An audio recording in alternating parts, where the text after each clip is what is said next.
Yes, okay, nk'ibisanzwe ni kuri X Motion. Turashimira abadukurikiye abamaze gukanda subscribe, ndabona mubirimo neza n'abandi nabo mudufashe. Yes, okay, wiriwe neza. Watangira wibwira abadukurikiye. Amazina yanjye nitwa Seruhungo Faustin. Yes, Faustin. Niyo mazina yanjye. None Faustin, ni gute wisanze muri sinema nyarwanda? Watubwira uko byatangiye nuko byaje? Sinema nyarwanda navuga ko ni ikintu nanjye nakuze numva kindimo, ariko ntafite ubushobozi bwo kuba nagikora. Cyane buriya nakunda kureba filime nyarwanda za kera cyane, ba Manzi na Fabiola. Izo filime cyane zakunze kunkurura cyane, numva nanjye nshaka kubyisangamo, kandi naje kubyisanisha nabyo. Ngira amahirwe yo kubimenya mu mwaka w'ibihumbi 2017 na 2018 nibwo natangiye kariyeri yo gukina amashusho. Faustin, ninde muntu ukina sinema nyarwanda warebye agatuma ubikunda cyane kurushaho ukavuga ati nanjye ibi bintu nabikora? Urakoze cyane. Urumva dufite aba superstar hano muri iki gihugu cy'u Rwanda, muri industry nyarwanda, ariko umuntu wankuruye cyane nkumva nanjye mfite umutima wo kuba najya muri sinema nyarwanda, ni umuntu witwa Manzi na Fabiola. Manzi. Iyo filime ndakeka yari yitwaga Amarira y'Urukundo. Iyo filime niyo filime yankuruye cyane. Indi filime yankuruye ni filime y'umuhanzi witwa Aline Gahongayire. Hari undi muntu bagitinganye bakinanye neza kandi ukabona barabikoze neza. Byarankuriye cyane, numvaga bikurura munsi yo zanjye zo kuba najya nanjye muri filime, numva nabigerageza. Yes, okay, urareba wumva urabikunze, uvuga ati nanjye uyu muntu namwigana. Bwa mbere ubigerageza kubikora, nta kintu cyakugoye muri byo? Birumvikana ntabwo byabura, bitewe n'ukuntu aba ari ubwa mbere bwo guhagarara imbere ya kamera, cyangwa se na public wenda y'abantu bari kukureba. Urumva mujya kuri site, hari abantu bari kubareba batandukanye, n'isoni ryinshi cyane, kandi urumva ikintu utangiye bwa mbere nawe byangikunze ntabwo wabura ikintu kikugora. Byarangoye ariko ntabwo byari cyane. Yes, okay.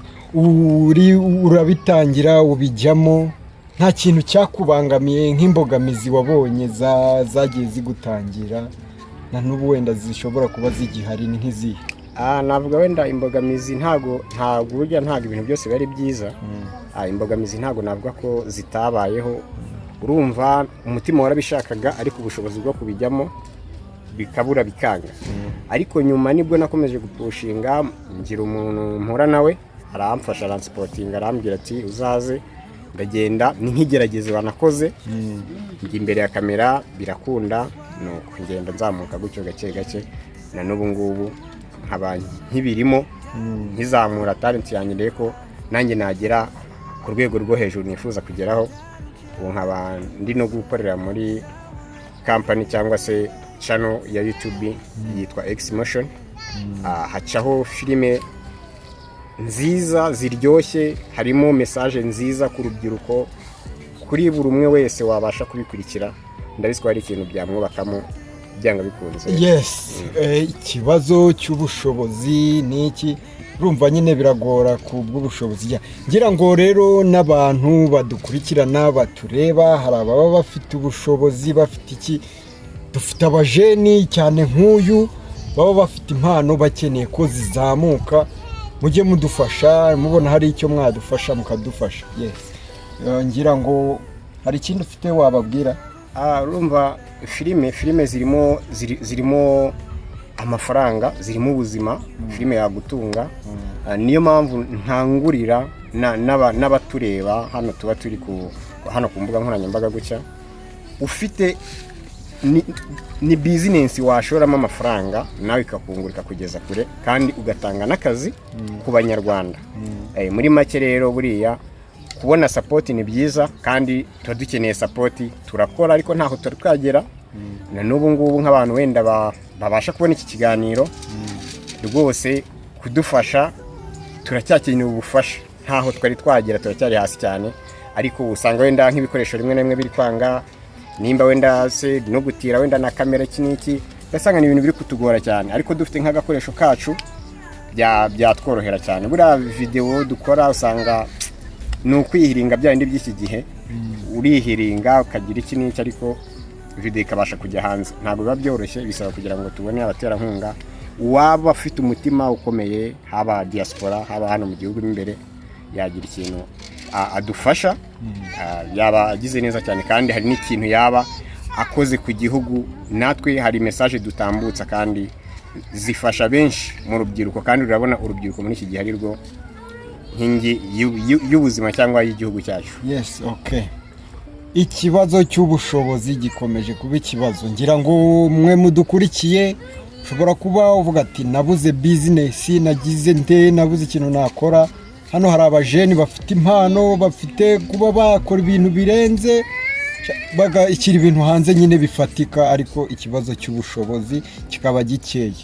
Waba ufite ubushobozi, waba ufite ubushobozi si amafaranga gusa, hari no kuba wabwira umuntu ati kora gutya bikaba byakunda.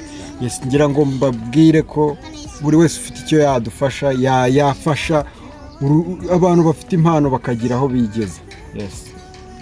Navuga ko rero umuntu wese wabasha kudukurikira, channel yacu yitwa Xmotion nkuko nabivuze hejuru. Filime zinyuraho buri cyumweru, haba hari filime mwajyaho mukareba, mugasharinga, mugakora comments, mukarayikinga, byose biba bikenewe. Kandi iyo muteye comment tumenya aho tugomba gukosora cyangwa se tukanakora cyane. Kunenga no gushima byose turabyakira. Yes, murakoze. Ni Xmotion, mukomeze muduflowing, turabakunda.